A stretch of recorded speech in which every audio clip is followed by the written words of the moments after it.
Si est un call de case français qui pourrait bien être relancé. Il y a 37 ans, le 6 août 1985, disparaissait Philippe de Dieuleveux, alors animateur d'une émission de télévision mythique, La Carte au Trésor, diffusée sur Antenne 2. Son corps avait été retrouvé au Zaïre et les autorités avaient conclu à une noyade.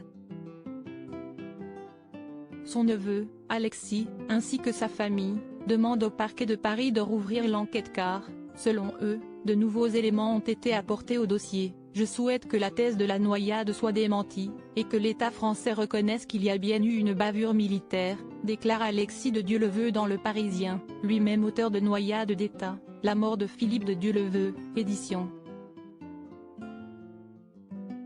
Ballan, paru en octobre dernier.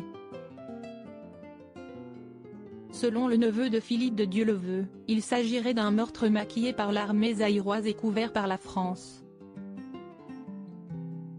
Il aurait trouvé aux archives diplomatiques des télégrammes de l'ambassadeur de France au Zaïre attestant de la bavure.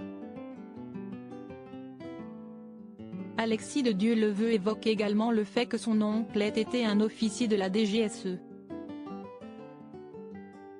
Mon oncle et son équipe ne sont pas partis au Zaïre par hasard. J'ai la certitude qu'ils étaient en mission, confie-t-il au quotidien. Il a même écrit au président Emmanuel Macron pour lui demander l'ouverture des archives de la DGSE de 1985, mais n'a reçu aucune réponse.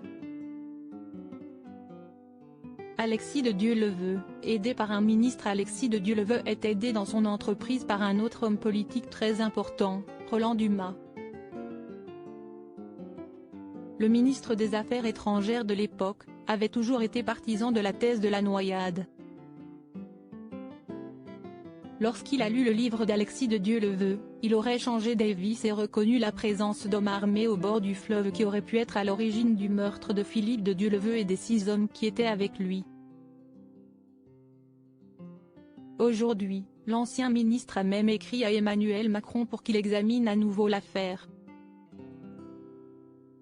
Crédit photo, Jean Lenoir via Bestimage.